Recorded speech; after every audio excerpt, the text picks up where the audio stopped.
भगवान ने कहा जो ब्राह्मणों के धन का हरण करता है, चाहे वह किसी दूसरे का दिया हो,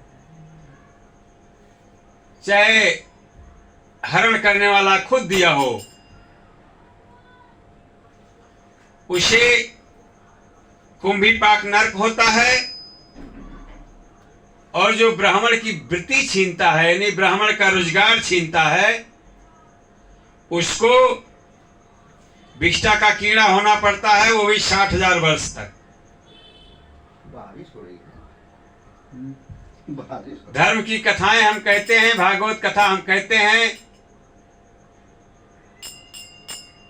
लाल खून है हमारा, हमने भी पढ़ा है संस्कृत। तो ये कथाकारों को सोचना चाहिए जो ब्राह्मण नहीं है, क्योंकि वेद व्यास जी कहते हैं विरक्तो विप्रो वैश्रो वेद सात विदकृति। जो विरक्त हो, ब्राह्मण हो, भगवान विष्णु का भक्त हो और जिसको वेद शास्त्र पढ़ने का अधिकार हो, वह कथा कहता है, वह कथा कह सकता है।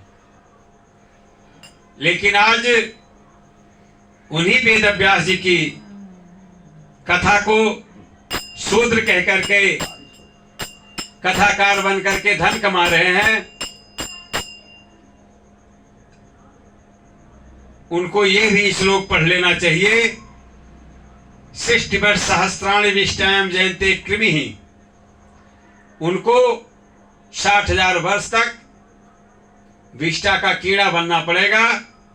इसलिए धर्म शास्त्र को धर्म की अनुमति के हिसाब से करना चाहिए। धन कमाने का उद्देश्य शास्त्रों में नहीं कहा गया है। जो कथा कहता है उसके लिए प्रतिबंध है कि वह धन नहीं मांग सकता। इसलिए विरक्त लोगों को कथा कहना है, ऐसा सुखदेव जी कहते हैं। ये तो पहले मांग लेते हैं। जदवंशियों ने कहा भगवान ब्राह्मणों में ऐसा क्या है, तो भगवान कहते हैं तप। ब्राह्मण का धन तप है। तप बल विप्र सदा बरियारा और तिनके कोप न को उबारा।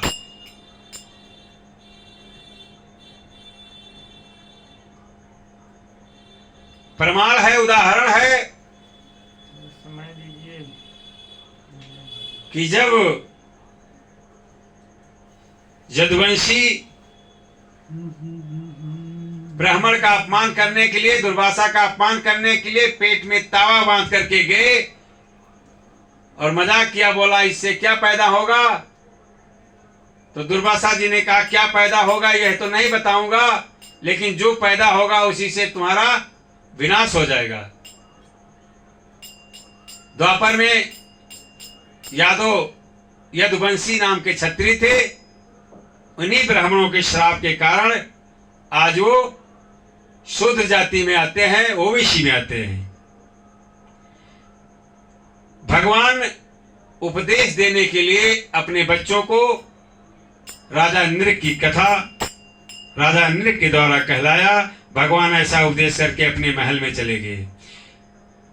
बोलिए द्वारकाधीश भगवान की जय। इसके बाद बलराम जी ब्रज गमन करते हैं। कोई ब्रिज का भजन बाबा जी उद्धव का, बलराम का कहते हैं। बलराम जी ब्रिज में गए, सबने यथाउचित स्वागत सम्मान किया, आशीर्वाद दिए। बलराम जी 2 महीने ब्रज में रहे, गोपियों के साथ जमुना किनारे विहार किए। वरुण देव ने अपनी पुत्री वरुणी देवी को भेजा।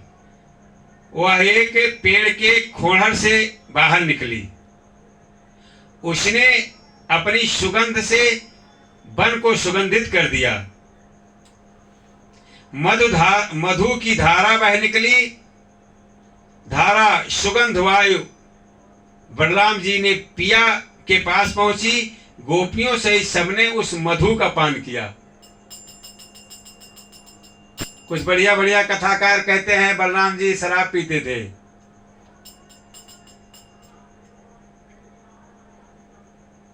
चूंकि वरुणी नाम था वरुण की पुत्री का, तो वरुणी माने शराब, वरुणी माने शराब।